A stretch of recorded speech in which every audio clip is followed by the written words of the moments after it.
Double dipping headset, by user Stjari. User, my headset is broken. People on Teams can't hear me. Me, looks like you've paired it with Bluetooth and plugged in the receiver at the same time. It shows up as two headsets at once, which causes some issues. Let's unpair it and leave the receiver in. User, I see. Thanks.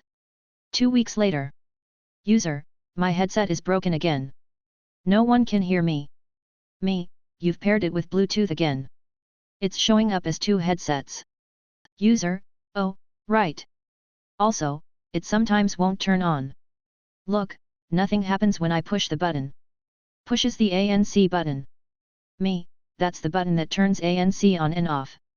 The on button is on the other side. User, I see. Thanks. 3 weeks later. User, my headset is broken again. This is getting very annoying. Me, did you pair it with Bluetooth AGA? Why are there 4 headsets on the list? User, oh, I got another headset that I use at home. It also doesn't work. Me, you've plugged both receivers in and paired both headset. Look, unpair both headsets and don't pair them again. Leave this receiver at home and this one at your desk. Only plug in one at a time. User, I see. Thanks. 3 weeks later. User, my headset is broken again. This is ridiculous. Me, praise for courage. Ticket, please, by user Old Girl Geek. Today I went into our executive suite area to help a user with an issue that she had submitted a ticket on last week. When I arrived, she was sitting in the reception area waiting for me and chatting with 2 other admin assistants. The other 2 saw me and said, "Oh, we're so glad you're up here. We have a ton of things we need from you." I asked, "Are there tickets for them?" Already knowing there weren't, and one of them kind of waved me off and said, "Oh, who actually does that?" I pointed at the original user and said, "She does, that's why I'm up here helping her." I finished my ticket, and left without even asking what they needed. These are users who have been here for a couple of years and know better. It felt amazing. How I found out we hadn't finished deploying the content filter, by user entity. As I'm sure we all experienced, COVID forced a work from home policy that strained not just work procedures, but how IT works as well. So with WFH, we needed a content filter solution on the computers instead of just the corporate firewall. We deploy it, configure it, done, or so we thought. Some time later, a coworker messages me and says they found a problem on our website.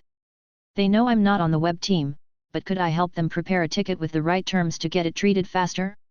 This user always opens good, respectful tickets, so of course I help. Tech's looking out for your techs. So we start a screen share session and we're preparing the ticket for the web team.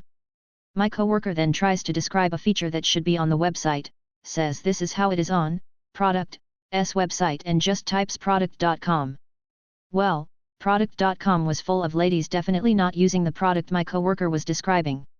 A few flustered seconds later we got the tab closed, and I showed them how to clear the last hour of browser history.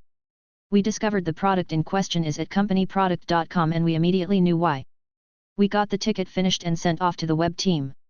I then went and looked at the device web filter and found that we had somehow put exceptions in place without actually picking any categories to block. So exceptions to nothing were configured. I sent a screenshot of no blocked categories to the coworker and they replied with the life of crime they would have led with their work computer had they knew the content filter wasn't working. So maybe once in a while, check your filters. This is true for air conditioners, cars, and computers. Blah, blah, blah, by user That Brazilian Gui. This one is from a few years ago, but I just remembered it, and felt I had to share. So this user calls me early in the morning with a problem.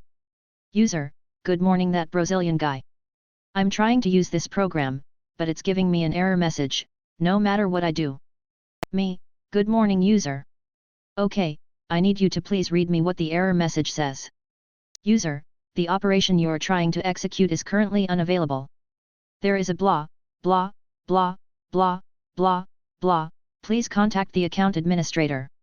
Me, user, I need you to read me the entirety of the message, so I can diagnose what the problem is. I'm sure it doesn't read blah, blah, blah. User, proceeds to read the message as written. Can you remotely unjam my printer, by user Randandan. A light-hearted story today. The other night I'm at home, on Discord chatting with people on a server. Friend of mine pops on, and in a joking tone asks hey and Dan? Can you help me unjam a printer? My response in a joking tone, after groaning of course, was I will kill you in real life. We all know how this goes, over the phone printer support. Despite grumbling, I give it a cursory look since they turn on video. Brother printer, they were out of letter, fed it legal instead while choosing to print on letter, and the greedy bastard took in 2 pieces at once. Thankfully my friend isn't completely phased when it comes to technology, even if the quantum computers they work on are still a bit tricky for them, so I'm able to direct them pretty easily. Check this panel, pull here, see if this is there etc. Got the model from them beforehand, and easily pulled up the guide. Ended up just walking through that, pop the back off the printer to release everything, and like that it's done. Still, I have to admire the temerity to even semi-seriously ask hey can you unjam my printer over the phone?